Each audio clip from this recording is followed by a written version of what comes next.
भगवान जो भी है, अगर वो कहते हैं मैं इन लोगों की जिम्मेदारी लेता हूँ, उन लोगों की नहीं, तो उन्हें बर्खास्त कर दिया जाएगा या नहीं? महाभारत हर तरह के लोगों को दर्शाता है। हर तरह का चरित्र जो इस धरती पर हो सकता है वो उसमें है। रावण सीधा राक्षस ताल गया और इस युवा स्त्री को देखा। उसने सोचा कि वही पार्वती है, वो उसे लेकर घर चला गया।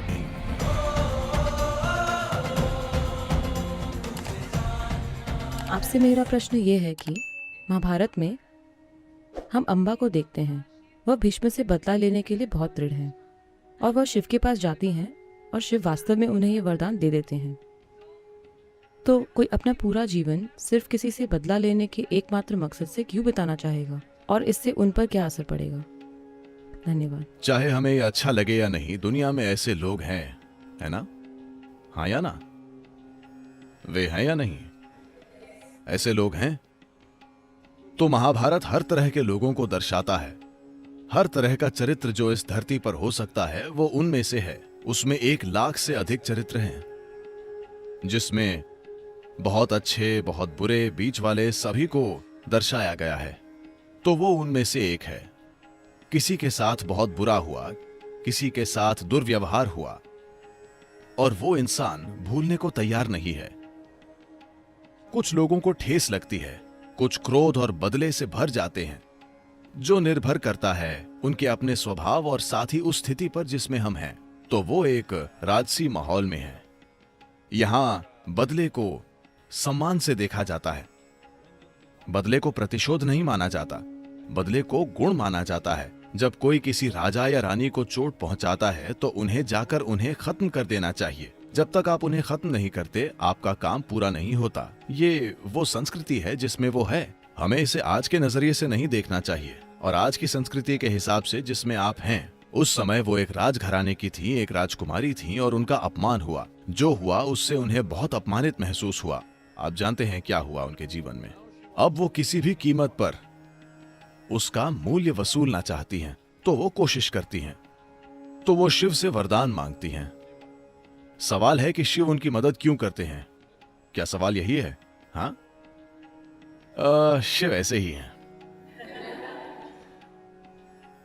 क्योंकि आप जानते हैं उनके साथ ऐसा हुआ।